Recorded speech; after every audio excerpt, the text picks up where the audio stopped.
Welcome to the Deep Dive. We sift through stacks of info, pull out the key insights, and basically give you that shortcut to being genuinely in the know. Today, we're doing something a bit different. We're diving headfirst into competitive gaming, specifically League of Legends Subpersonalities Tournament Semifinals 2. And the focus isn't just players, it's the clash of the strategic archetypes they represent. Exactly. So our mission today really is to unpack semifinals 2. Yeah. It was this incredible match between Mac and Val. We're talking strategic calls, those make or break moments, the very distinct play styles. We want to figure out what really set them apart. You know, the aim is to pull out those critical insights, give you a shortcut to understanding team dynamics, strategic execution, stuff that applies way beyond just gaming, actually. Okay, so first up, Mac's team, the scrappy brawlers, known for breakneck speed and burst damage, right? A really aggressive style. And opposite them, Val's team, the honored duelists. These guys are all about lockdown, all-in plays, and just unmatched dueling. It's a classic styles clash, and we've got the strategic breakdown right here. All right, let's get into Mac's scrappy brawlers. Their lineup. Top Sett, jungle Lucian, mid Ekko, ADC Lucian, support Rakan. For anyone listening who maybe isn't deep into League, can you give us a quick rundown? What do these champions do? What's their philosophy? Sure thing. So Mac's lineup, it just screams fast tempo, quick burst fights, set up top. He's a tough brawler.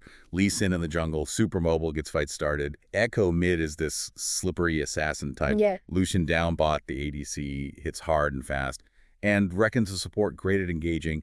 What's really cool here is how the champs fit the playstyle perfectly. They live for those clutch 2v2s, quick little scraps, and they roam fearlessly.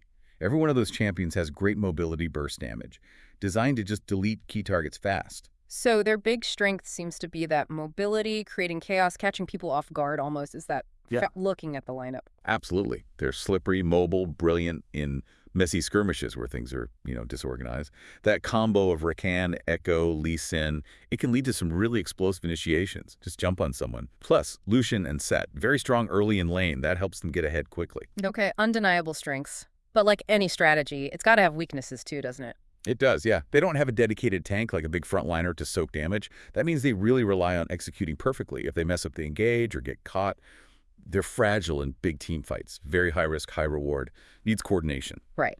Now let's flip to Val's honored duelists lineup. Top Fiora, jungle V, mid Irelia, ADC Samira, support Leona. How does this team reflect that all-in idea? Oh, this team is built for raw power, decisive fights. Their style is point-and-click lockdown abilities that just work, no aiming needed, super reliable and amazing dueling synergy. Every single champ on Val's team, Fiora top, the master duelist, Samira bot, high-risk ADC, they can all genuinely 1v1 anyone. And it's not just 1v1s. That lockdown from Vi, the jungler, and Leona, the support, combined with Irelia mid diving in and Samira following up, sounds terrifying. Seems like this team gets stronger later in the game too. Great team fights once they buy their key items. Is that the goal? Ideally, yes. That's the sweet spot. The downside, though, they can be vulnerable early if they fall behind, especially to dives. They also need good vision, good map awareness to set up those flanks properly. And, crucially, Samira. If she, their main damage dealer, falls behind before getting her first 2 big items, it gets risky. A lot rides on her. Okay, blueprints established. Let's see how it played out. Diving into the game itself, early game, first 15 minutes. Right, so top lane, Sett versus Fiora. It was pretty much a hard-fought draw. Sett won some early trades. He's strong early. But Fiora showed amazing skill, dodging Sett's big damage ability, the Haymaker. Kept it fairly even. Mid lane, Ekko and Irelia, both farming hard trading hits. But this is where Val's Irelia started to shine. She hit level 6 first. Boom. Solo kill at 7.7. Perfect flash ult combo. For those listening, flash is like a short teleport. She used it to surprise Ekko with her ultimate. Huge early advantage. Down bot lane, initially Max, Lucian, Rakan were dominating, getting tower played to that bonus gold. But then the turning point, 10.05, Val's Vi and Leona. Executed this perfect dive into the tower, coordinated lockdown, and bam, double kill for Samira. Completely flipped the script bot lane. And the jungle matchup. Max Lucian tried invading Val's jungle a lot, but couldn't really make anything stick. Yeah, not much came of it. Meanwhile, Val's Vi was farming super efficiently, hit level 6 earlier, and her ultimate, it's a guaranteed lockdown dash. She used that for incredibly effective ganks. So what was it about V's play? Why was she so impactful early? Made her the MVP of that phase?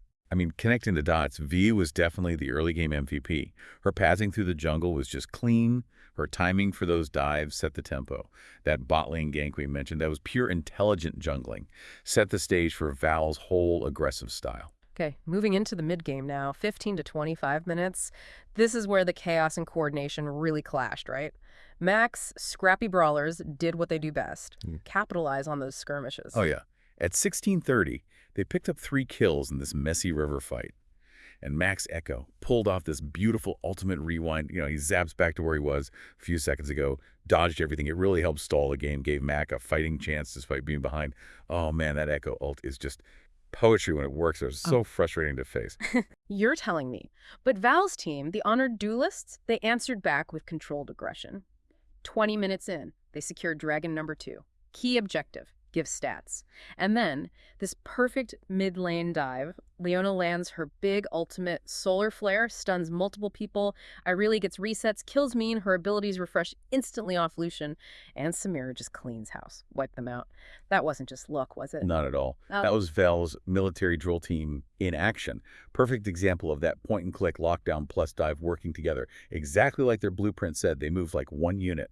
We also saw Val's Fiora start split-pushing bot lane, pushing that side lane alone, forcing Sett to deal with her, pulling him away from the main fights. That pressure meant Mac couldn't group up properly to contest things. And then came Baron, 24.50. Mal's team wins a 4v5 near Baron. A 4v5? How did that happen? The Aurelian Via initiated, Samira got her ultimate Inferno trigger, reset again and again, just mow them down.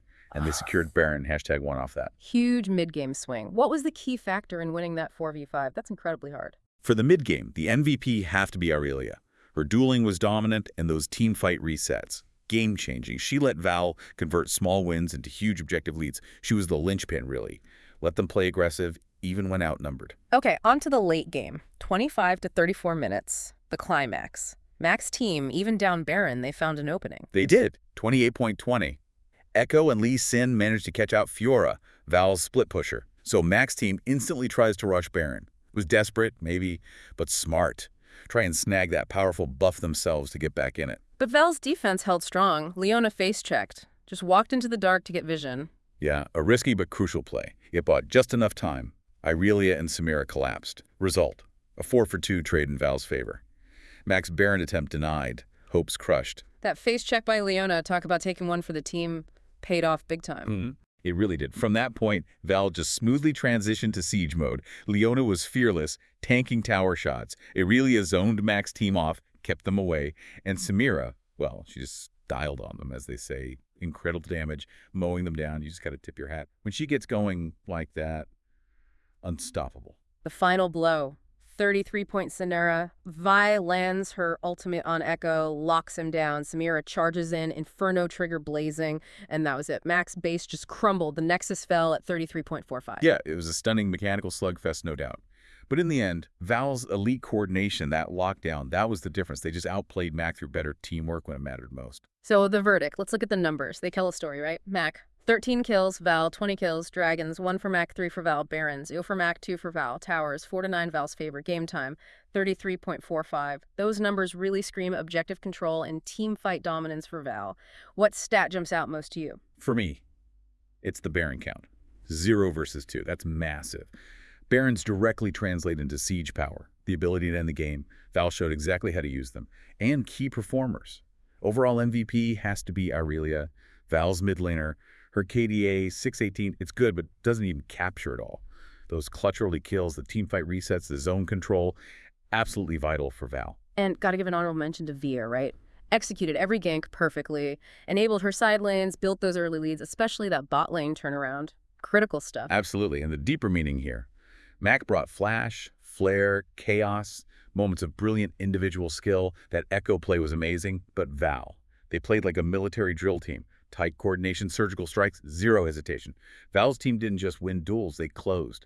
They consistently turned small edges into game-winning leads. So this deep dive, it really highlighted that clash, didn't it? Raw individual talent versus coordinated, precise execution. And this time, coordination clearly took the win. Fascinating look at strategy. Yeah, and it leaves you with something to think about, right? The Val's disciplined coordination beat Mac's individual brilliance. So how much does raw talent really matter if you don't have a clear, unified strategy? And what does that tell us? Maybe about balancing freedom and teamwork, not just in games, but, in anything complex we tried to do together. Something to mull over